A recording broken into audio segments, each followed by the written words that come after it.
Pre-foreclosures on Zillow. What are they? People I think are mistakenly assuming that these are indeed foreclosures or bank-owned properties that you can make immediate offers on and get immediate responses. So I want to take you through this. I want you guys to understand what a pre-foreclosure is as defined by Zillow and then some of these other websites that offer this kind of information. I think what you're going to see as, and maybe not so much right now, although I do think there is absolutely a backlog of distressed property. And I think that backlog is going to build over time as these, forbearances come due and, that let's say somebody has taken 12 months off from making payments with the understanding, the promise that, hey, after 12 months, you owe us all 12 months, on that 13th month. It's not like those problems went away. It's not like there's payment forgiveness. It's a delay. And a lot of folks aren't going to have the money. So what do? Well, those are going to likely turn into loan modifications, and there's a 65% default rate on loan modifications. And so, without getting too deep into, all of that, what's going to happen is you're going to see bank-owned properties. You're going to see short sales. You're going to see bank-initiated short sales. And the buyers, of course, that have been looking around for the past more than a year at this point, wondering where all the inventory is, are honing in on things like pre-foreclosures on Zillow. And so first and foremost, what is a pre-foreclosure as defined by Zillow? Let's start there. A pre-foreclosure is any property that has received a lis pendens. So then, of course, that begs the question, what is a lis pendens? Well, a lis pendens is literally translated from Latin as suit pending. It's an official notice to the public that a lawsuit involving a claim on a property has been filed and must be filed in conjunction with a lawsuit. So it can only be filed if a claim is related specifically to the property. However, it specifies that the owner of the property must assume any litigation associated with it. So it's connected to the concept that a buyer of a property must assume any litigation that exists pertaining to the property. If a bank is suing the owner of a lot and a new buyer purchases that lot, then the new owner must face the lawsuit. Sale of the property does not prevent the plaintiff from seeking redress via litigation. So this is why it's really important that you understand what you're about to get yourself into if a lis pendens is something you're really interested in, or a pre-foreclosure on Zillow is something you're really interested in. So how does this work? So a lis pendens, really what it does is it provides constructive notice or a warning to the prospective homebuyers that the ownership of a property is in dispute and litigation is pending. Can only be filed if a claim is related specifically to the property. So by filing a lis pendens, an individual or an entity is essentially protecting its claim to the title pending the outcome of the lawsuit. It's only lifted, the lis pendens is only lifted once that lawsuit has been settled. So what are some different scenarios in which a lis pendens can be used? Well, the most common form is just notice of default. It's almost always used by lenders when you as a homeowner become delinquent. Banks use the procedure to put the public on notice that a property is in foreclosure. Other types of creditors whose debt is secured by the property can, of course, also foreclose on a property, which would be something like an HOA fee. Yes, your HOA can sue you and foreclose on you, provide you with notice of default. We used to see it back in 2008 after the market crashed. You'd have an HOA lien on the property, which you would have to negotiate in addition to maybe a short sale with the first and sometimes second mortgage. And we're going to get into that, I think, as it gets, I think, a little closer to the time that's going to become more commonplace. We're not seeing a ton of foreclosures right now, but you'd be surprised. We are seeing them, and they are ramping up in other areas of the country. People trying to sell their home for less than the total amount owed on their mortgage. That's what a short sale is. So when else can a lis pendens be used? Well, it can be used in a divorce.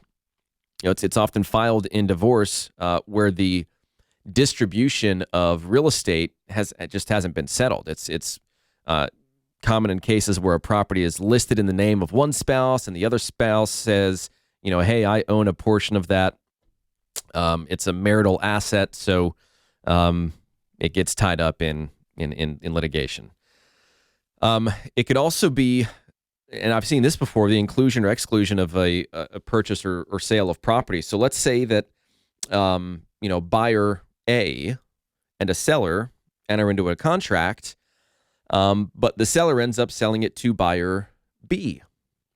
They basically just strategically default on the contract with the first buyer and sell it to somebody else. Well, that first buyer is going to sue that seller, making it really difficult for the seller to actually sell the house to the second buyer.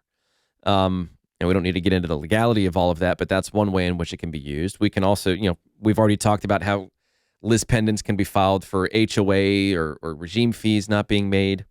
But then there's also mechanics liens. In South Carolina, and we're talking, by the way, about what could cause a lis pendens to be filed, which is what Zillow needs to see as the trigger to include a property on their pre-foreclosure list. So in South Carolina, construction liens, which we call mechanics liens, are automatically created by statute to protect anyone to whom a debt is due for labor performed or furnished, for materials furnished, and are actually used in the erection, alteration, or repair of a building or structure upon real estate or the boring and equipment of wells. So that's the actual code. So if work or materials are connected to building or altering a property, then there's a mechanics lien that's going to get filed. And so if that amount of money that you owe that contract, if you do a bunch of renovations to your house, basically if you renovate your home and you don't pay your contractor, that mechanics lien is going to run with that property. It's going to cause a lis pendens to be filed, and it's going to trigger a pre-foreclosure alert, so that when you as a buyer are looking around online, especially when you go to somewhere like Zillow and you say these pre-foreclosures and you start inquiring about them, it's important for you to know that in most cases, these properties are not actually for sale.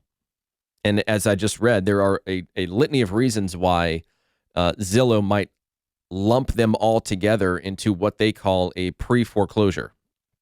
It's not always because they're behind on their mortgage payments. It's not always because they're in trouble financially. So there you have it. That's how they define a pre-foreclosure. Now, let's say that you see a property and you're interested in it. You're on Zillow and you see this pre-foreclosure for $250,000 and everything else in the neighborhood is selling for $350,000. Well, how are they getting the price if it's not for sale?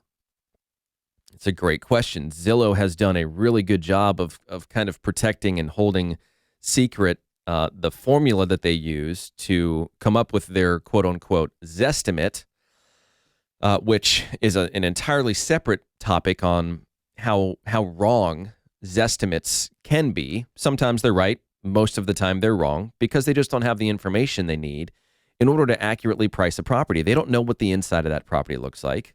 Frankly, they don't know what the outside of that property looks like. They don't know what sort of renovations you've done. You don't know if there's a big hole in the ceiling. So how can they possibly price that property effectively? If they're going off of county data, city data, and recorded sales, and then just applying an algorithm to it, don't get me wrong, they can get close, but my guess is that it's mostly luck. That you've got the perfect set of homes that had correct criteria that then spit out a number that is reasonable in comparison to what everything else has sold for. But the bottom line is Zestimates are flawed in that they don't know what the condition of the home is, and they don't know the level of upgrades in that home, both of which make big differences when pricing a property. So let's say that you're a buyer and you're interested in distressed property. Well, there are ways for us to find distressed property. but we need to vet those properties first. We need to have the conversation with the homeowner. We need to figure out where they are in their process and their kind of journey, whether they have an interest in selling or not. And I think that over time, we're going to see more and more of these distressed properties. So if you're an investor or if you're just a buyer and the goal here is to get a good deal, there are certain ways of doing that. And the best way of doing it is by preventing, as best you can, a multiple offer situation on a property, by being the one that's there first. We talked a lot about this last show. I'm going to give you a quick summary right after we take a break. But if this is something you're interested in, if you want more information on distressed properties, short sales, foreclosures, then do me a favor, text the word foreclosure to 843-400-8009. That's 843-400-8009. And I'll send you some information that I've put together on better understanding that process. If you're going to buy a distressed property, even if you go to the auction, which we would really need to talk about that because that in and of itself is a dangerous proposition. You really need to understand that. But if you want more information on just purchasing distressed property, or maybe you're in a situation where things are not looking so great and it makes sense to sell now before things get worse. I have been there with, well over 100 people in helping them negotiate their own short sales. So if that's a position that you're in and you want to have a private conversation with me, give me a call, 843-400-8009. Text the word foreclosure to that same number, 843-400-8009, or check us out online. But if you text foreclosure to 843-400-8009, I will send you some information on the purchase and sale of distressed properties so you just better understand what you're about to get yourself into. So stick around, folks. This is the Brian Beatty Real Estate Show on the Big Talker, 1250 WTMA and WTMA.com.